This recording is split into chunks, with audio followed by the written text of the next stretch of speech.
Hello and welcome to this Hangout live from The Economist's offices on the edge of Mayfair in London. My name is Mark Johnson, I'm a correspondent at The Economist, and joining me today is Daniel Franklin, who is executive editor of The Economist and also the editor of The World in 2014, our annual supplement about the year ahead. And I'm delighted that also joining us on the line are several of our readers who have kindly taken up our invitation to jump on the call to make their own predictions and indeed to ask Neil what he thinks will happen in their areas of interest. So let me first turn to Daniel. Thank you for joining us. First of all, tell us a little bit about The World in 2014. We've been producing these supplements for a while. What are they and how are the predictions within them produced? Well, yes, it's the 28th edition of this publication, and it essentially follows the same format as the Weekly Economist, only it's looking ahead. It's looking a year ahead. We get together in the spring and start thinking about what might be interesting in the next year to 18 months. We have, in a very British way, I suppose, an editorial tea where colleagues talk about what's happening in their particular area of subject area. And then we start to form an idea, start to commission pieces, and always the emphasis is to try to get our correspondents and the invited contributors to stick their neck out and be bold and say what they really think is going to be happening in the year ahead. And we therefore look at the same sorts of things we look at in The Economist every week, by geographical region, by business, finance, culture, science and technology, and we predict away. We also have a section from our colleagues at the Economist Intelligence Unit in detail, country by country, at 80 countries, 81 countries actually this year, and a number of industries as well. So what are the big events that we're all going to be talking about over the next 12 months? What are the dates for our diary? What's happening? Well, there are a number of points in the calendar that will stick out. One is the World Cup. That's probably the biggest event, the Soccer World Cup, that will be in Brazil next summer. A number of other big sporting events as well. There's the Winter Olympics in Sochi in Russia. There's Asian Games happening in Korea. So it's a big sporting year. The other big political on the calendar is elections. It's perhaps the year when the most people in countries of perhaps 40% of the world's population are going to nationwide elections of one sort or another. That's partly because the world's biggest democracy, India, has an election, but it's also because the whole European Union, the United States has midterms, other big emerging markets such as Indonesia, Brazil has an election as well as a World Cup. So it's a fascinating year for students of politics. One other thing to mention, we always look at what anniversaries are up in the year ahead. There are always lots of them, but in 2014 it's the centenary of the outbreak of the First World War. We have 3 pages on that in our publication, and I think in the year ahead, although it's looking to the past rather than looking to the future, in 2014 we will have lots of books, lots of television documentaries, lots of newspaper commentary about reflecting on that tragedy in history. Well, I'm sure we will try to cover as much of that as possible in the next sort of half an hour, those topics we've discussed there. Let's turn now, first of all, to our readers joining us on the line. They all have topics of interest themselves. And let's go perhaps to Lily. Perhaps, Lily, you could introduce yourself, say where you're calling from, and tell us what your prediction is and what your question is for Daniel. Hi, I'm Lily Hage. I'm calling in from New York City. I want to talk to you guys about space travel. My prediction is that in 2014 we will see an increase in the ability of sort of regular people to participate in space tourism, specifically through privately owned organizations. And my question is, in light of that rising interest in privatized space travel, as well as the sort of international open call for participants in Mars One through NASA, how do you think that this new approach to the new frontier of space will influence both the global economy and international relations? Okay, well that's a galactic question. Yeah. But actually, one of the contributors that we have in the publication this year very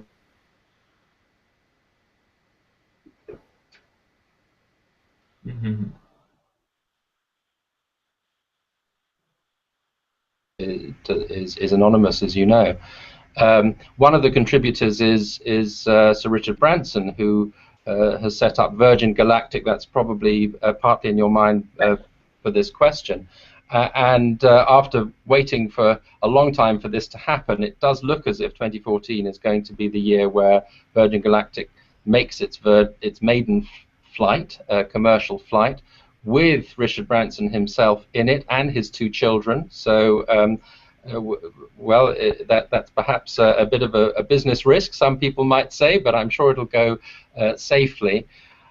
What's interesting is that there has been some private citizens in space, but always in the past through government space programs, and this will be the first purely private space line, as he calls it.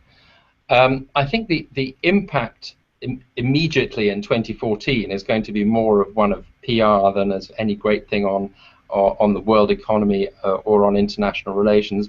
But it's part of a pattern because there are other space entrepreneurs. Elon Musk is another well-known one who's been making inroads into what has had hitherto been more or less a government monopoly.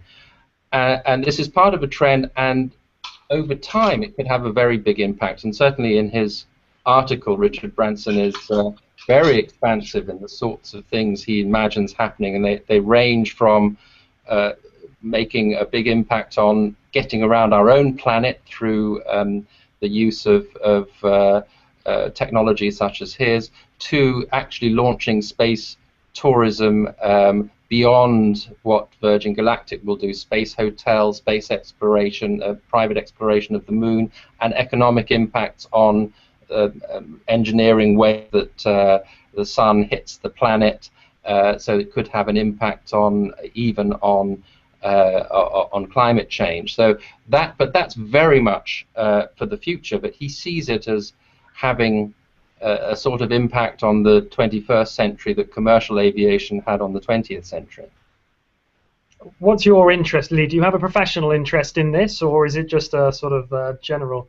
No, it is purely a sort of hobby interest, and I find sort of the frontier of space in the sense that we've, in terms of exploration, we know this planet so well, and now there's sort of this new frontier that we know absolutely nothing about. And in a funny way, looking back, it's a similar position to, people setting off across the ocean to discover unknown worlds. That I think that's really exciting, and the way that we approach that I think says a lot about us.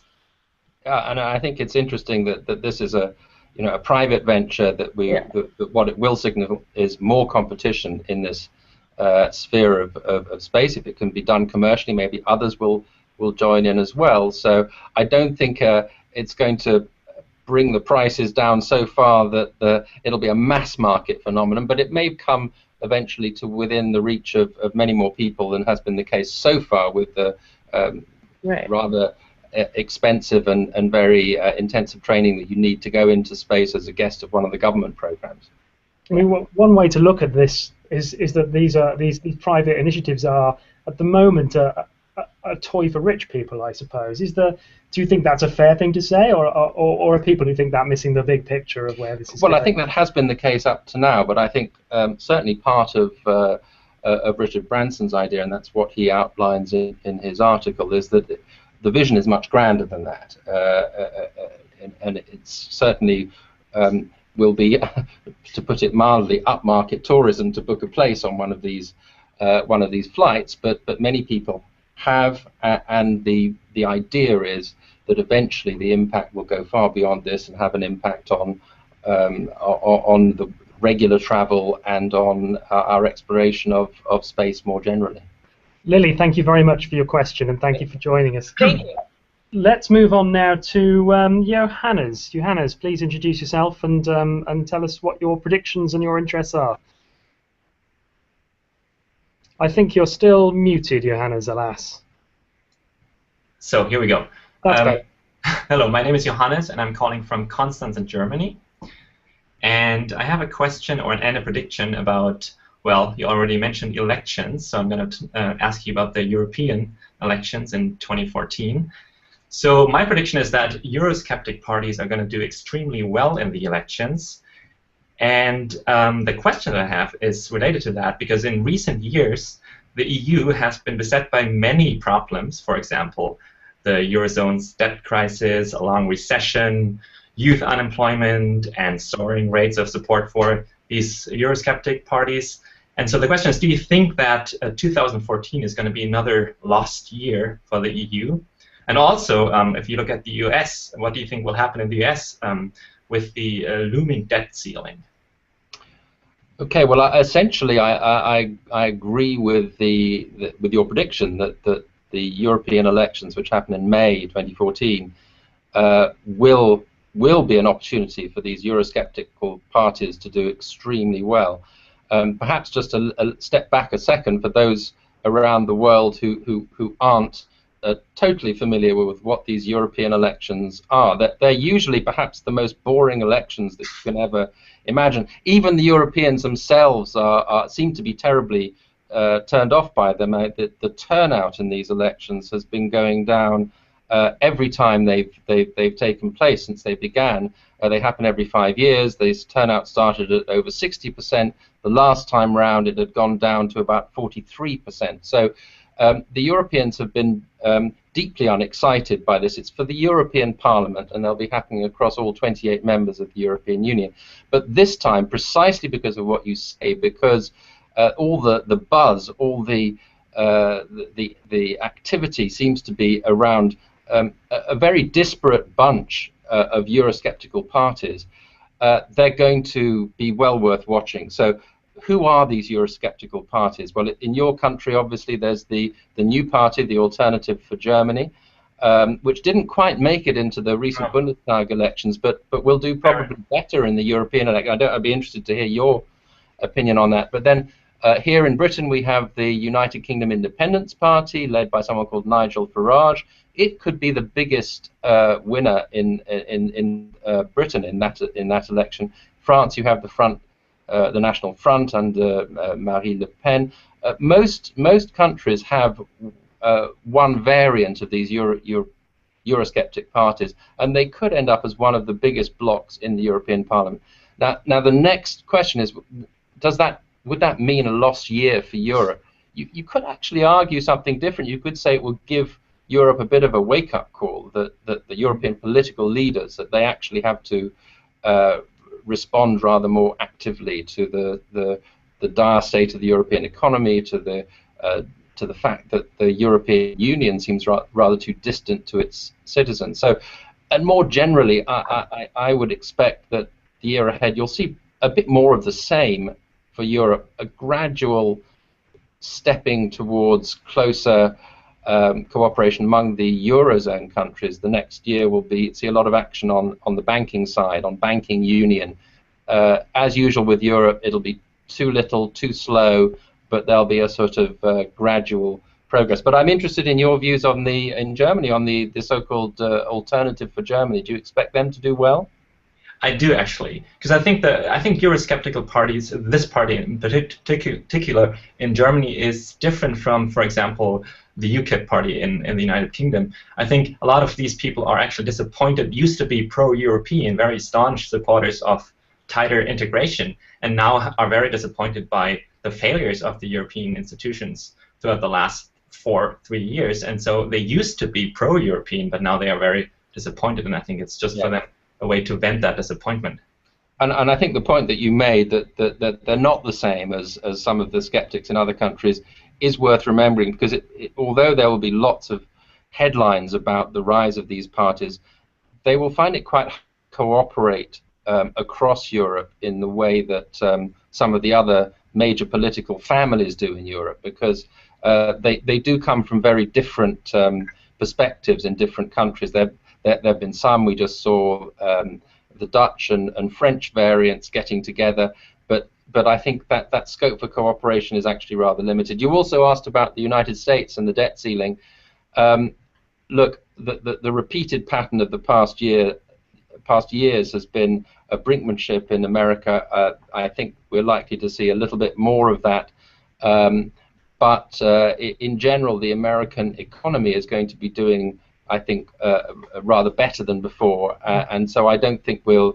I think there's too much at risk to tip it over the edge. So I think the broader picture in America will be a little bit more benign, although in the run-up to the midterms, which they will have there too, no doubt things will get very nasty between Republicans and Democrats. Do we have a strong opinion about what will happen in those midterms? Well, the Republicans have hopes of retaking the Senate, and it's certainly within reach. It's not impossible they would do it, but it's a tall order. Johannes, thank you very much for your question, and thank you for joining us on the call. Thank you for having me. Let's go now to Matthew, if we may. Matthew, please do introduce yourself and ask your question. Hi, I'm Matthew. I'm from Johannesburg in South Africa. I was just wondering on the civil protest about this Iranian negotiations that are going on now. I think in 2014 that the negotiations are ultimately going to fail because Iran is trying to buy itself more time to build a nuclear bomb. It's already got more than enough reactors to do so if it wishes. And I remember reading one article, I think it might have been in The Economist or some other magazine, it certainly was, that in 3 to 9 months it will have the capacity to build one. I think that it will ultimately lead, though, to more civil unrest within Iran when the negotiations fail. But I was wondering if you think that it will also possibly lead to more civil unrest and uncertainty within the region itself. Okay, well, I think one of the reasons why Iran has been more willing to move negotiations under its new president is because of the worries it has at home over the impact of sanctions, which are really biting and which it does fear could be destabilizing for the country. So it is possible that if negotiations were to break down, and I think it's very much in the balance whether they will ultimately succeed or not. There's another round coming up soon, so we'll perhaps know before 2014 actually begins what the prospects. We'll have a clearer idea of what the prospects are. But Iran is vulnerable to social unrest. That's for sure. In the world in 2014, we have an article by colleagues at the Economist Intelligence Unit on social unrest, in which 150 countries are graded across a 5-stage spectrum of the likelihood of social unrest. And you know, the benign end, there are a few countries which have a very low risk, then some have a low risk, medium risk, high risk, and very high risk. I think Iran they put into the high risk rather than the very high risk category. All in all, though, quite a large number of countries, 65 out of the 150, are in the high or very high risk category, and they come from quite a variety of regions, but quite a few of them are, yes, in the Middle East for sure. It's an area which has experienced, obviously, through the Arab Spring and again in its aftermath, a lot of unrest. I think what we argue in this piece is that there's a common factor behind much of the risk of social unrest, which is economic distress. But that in itself is not enough to lead necessarily to an outbreak of unrest. Other factors tend to come into play, and those can include the history of the country, ethnic tensions, for example.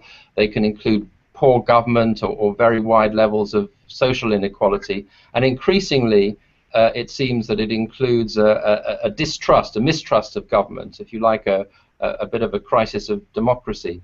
So it's taking into account those factors, the combination of those factors, both economic and political, that is behind the assessment of risk that my colleagues have made in this article.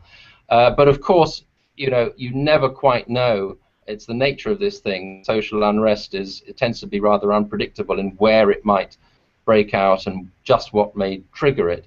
The one thing is for sure that unrest in one country in the Middle East has a tendency to spread to others as well. One thing that certainly surprised me about the social unrest index is that there's a fair number of quite wealthy, well-off countries, in the middle of the social unrest index. So in medium risk, you have countries like Ireland, and you have Italy and Estonia and France, Belgium, and even Britain. So you don't think those places are at all immune to the kinds of protests? Well, we've certainly seen in Britain had a flare-up of violence in some of its cities not so very long ago. Even Sweden, which you think of as one of the most socially harmonious countries that exists, it's had its disturbances as well. So nowhere is particularly immune. And the countries that have experienced a very sharp economic downturn because of the euro crisis, for example, sometimes social unrest happens with a lag, so it's not straight away when the economy shrinks, but sometimes even when it's recovering, that people get they run out of patience, essentially. Matthew, do you think? No, I think though that the biggest loser, other than the Middle East, with this whole Iran nuclear deal breaking down, could possibly be the Israel-American relationship as well. Because I think Benjamin Netanyahu, however you say his name, the Israeli leader, and Barack Obama, I don't think that they see eye to eye with this. Barack Obama is at home, and I just read in the Wall Street Journal New York Times, this week, and he's at home trying to stop Congress enforcing more sanctions, because he's trying to give the Iranians a carrot by enforcing the sanctions less stringently, and the Iranians are sort of playing along. But I don't think that Netanyahu really trusts the process at all. I was reading in The Economist actually, and the problem is that when the threshold is crossed, which I think is 165 kilograms of medium enriched uranium, the problem is how does America respond? Because Israel will almost certainly then have to strike Iran, because it all risk seeming weak at home. So it all leads to greater uncertainty when that threshold is crossed. Do you think that America will choose to back Israel's decision to strike Iran, or do you think that it will let Israel almost dangle in the dark, so to speak? Because it leads to greater unrest in Israel at home, which is sort of seen as the democracy of the Middle East as well.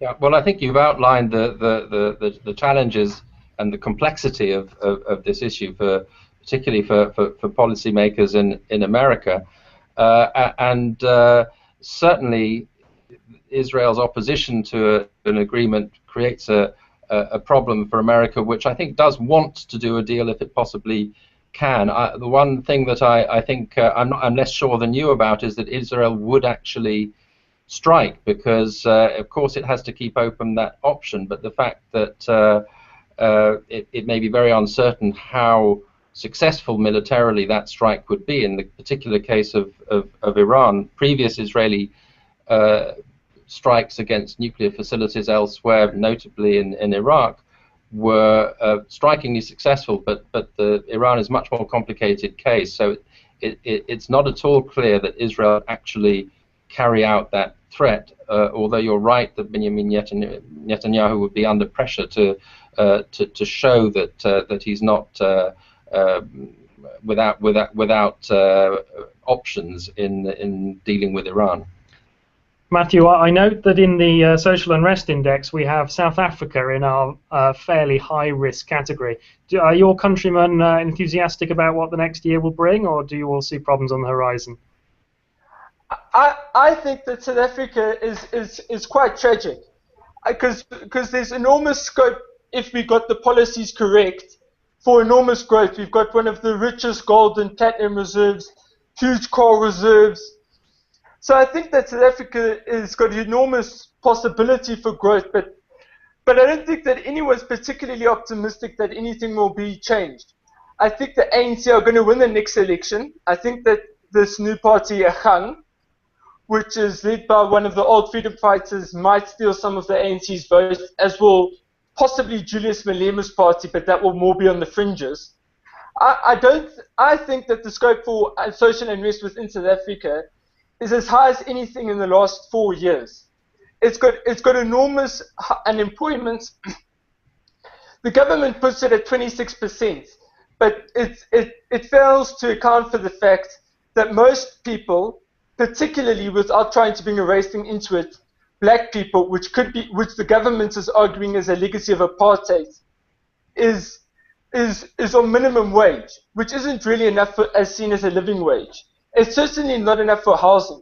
So I think that with that and with the strike season just coming up now at the platinum mines where there was that terrible shooting, I don't think that next year brings much hope. I think that the ANC will win the next election, and possibly the one after that. Look, if one was looking far into the future. So Daniel, I don't think that anything is going to change. South Africa on the cover quite a lot in the year ahead.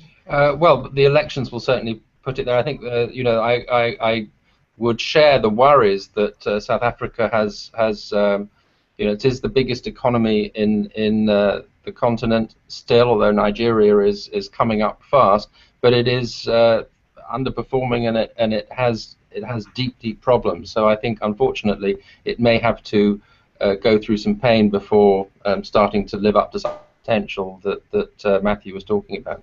Matthew, thank you very much for joining our call. We must move on, but it was great to talk. Thank you very much. Thank you for your perspective. Let's go now to Denisu. Perhaps you can introduce yourself and indeed pose your question. Hi, my name is Denisu, and I'm a Nigerian international student in Toronto, Ontario. And my prediction is Nigeria is going to surprise everybody and win the World Cup, becoming the first African country. And I know it sounds ridiculous, right? But this is as good a Nigerian team as I've ever seen, even though it doesn't get the same level of publicity that we've gotten in the past. I think there's a couple of subtle factors in the background that kind of going to play to our advantage. But I mean, we'll just have to wait and see, right? And I'll ask you guys about your opinion after that later on. But my question is, will the World Cup in Brazil pass without protest? Is the World Cup actually that much of a bad thing that people are gonna keep protesting against it, or are they gonna see the positive side of it and kind of play along with the president and the rest of the tournament? I hope I was concise enough. Okay. Yes. Well, first of all, let me take your prediction first of all, because I don't know if I would agree that I expect that to happen, because obviously Brazil are among the favourites to win. Spain, the holders, are very strong as well. But at the top now in world football, it's really very close, and Africa has been rising. African teams have been performing strongly. They have their own very competitive tournaments as well, which helps to hone the competitive spirit. So I think you may well be right, and I think it would be very healthy, let me say, for world football to see a new country other than those that have won it before come to the fore, because we saw, by the way, in the European Championship not so long ago, Greece unexpectedly won the tournament, which just shows that a country that is not favoured even in these big tournaments sometimes can do really well. So I would quite like it if you were right. Although I have to say, of course, I want England to win above all. Understandably so. One of the best teams in the world. I guarantee you'll be shocked. Nigeria is going to do very well. Good. Well, we heard it first here. Will it be a success in Brazil? There were, and I think this is what you were referring to, there were some big protests at the time of the sort of rehearsal tournament that happened this year. And that's led to concerns, I think, among the organisers that when the whole world is watching, which they will be next year, this will be an absolutely vast global audience, that those protesters will take the opportunity to make themselves heard there. I would be a bit surprised if there were no protests at all. I think there are people who are determined to take that opportunity. But I think because it is the big event and not just a warm-up event, I think the world will be watching. I think it will actually go rather well, and that there's a bit of a history of predictions of disaster for major sporting events in advance, and then when it actually comes to pass, things go off much better than people feared. We saw that with the Olympics in London. We even saw it with the Olympics in Greece, which were going to be a potential disaster. You saw the previous World Cups, similar predictions of whether it's problems with the infrastructure or various organizational problems. This is Brazil. This is the place where they play the beautiful game. I can't imagine it will be anything but a wonderful festival of football. And what do you expect to happen? There is, of course, an election coming up in Brazil. What is your opinion of how that will go? That seemed quite clear-cut not too long ago. Yes, and there is, of course, always the question of whether what happens on the football field will influence what happens in the ballot box. Now, if there is a disaster for an embarrassment, if you like, for Brazil, that would clearly reflect badly on Dilma Rousseff and her chances for election. But the other side of the coin, if Brazil wins, there's the feel-good factor. Would that translate then into the polls? I think rather not. I think that's not what people vote on ultimately. They vote on how well they think the country is going to be run and who's going to do a better job in the next few years. Dilma Rousseff starts out as the favorite, but I think what we've seen in recent times is that she's vulnerable. She's vulnerable particularly if the opposition can really unite around a candidate, and that hasn't happened yet. So at the moment I would still expect her to win, but if the opposition does manage to unite around a strong candidate, it's a real competitive contest. Denise, are you excited about any of the other big sporting events next year, or is it really all about the World Cup for you? Well, it's mostly about the World Cup, but there's another World Cup, the basketball FIBA World Cup, so I'm looking forward to that too. And there is, of course, the Winter Olympics in Russia. Do we expect that to be a big success? Will it be a big ad for Putin's Russia? Well, it's very much Putin's show, and an enormous amount of money has been spent on it, something like $50 billion. So this is a very big deal for Russia. It's a showcase. They're at least getting a little bit more value out of the investment in Sochi because they're going to be hosting a summit meeting there in the summer as well. So at least Sochi will be used twice for an international event. But it's an awful lot of money to pay for a Winter Olympics. I don't think it's a very good model actually for others. Having said that, no doubt it will give Vladimir Putin a chance to be visible on the world stage and take a pride in an event that will be put Russia into very much in the world view. Denise, thank you very much for joining the call, and thank you for your questions, and good luck to Nigeria. Let's see how that goes next year. Thank you. We'll see. There's a couple more questions for you, Daniel. There's an extraordinary number of predictions in this magazine, and one of the things that caught my eye was the idea that perhaps next year the world will see a new tallest building. How likely is this to happen? Well, China is going through something of a skyscraper frenzy at the moment, and what we will definitely see is the tallest building in China. So there's a building going up in Shanghai, which is being for some time, long planned. That will be definitely the tallest building in China. It will be finished next year.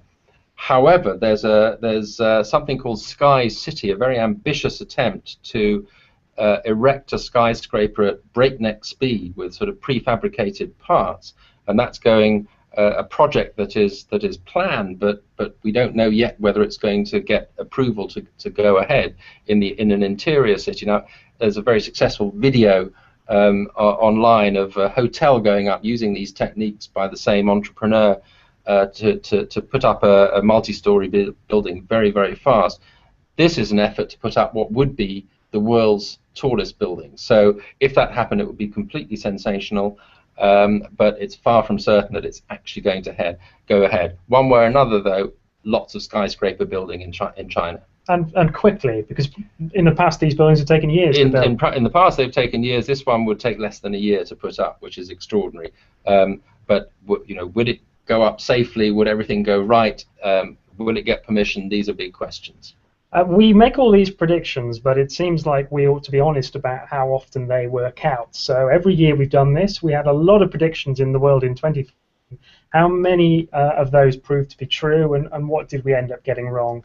Well, it's quite a humbling process sometimes to go through and say, what did we get right and what did we get wrong? It's actually a bit harder than you might imagine to go through and put ticks or crosses against things, because the predictions are often in the form of probabilities or things that might happen, but there are various risks on either side of it. I think we did pretty well last time round on the economy. We got that broadly right.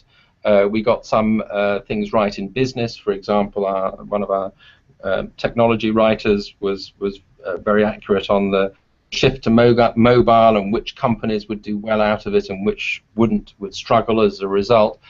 But as usual, we missed some things, and we missed some quite important things. We thought that President Assad would have more staying power than less staying power than he turned out to have. We thought he'd be gone by the end of the year.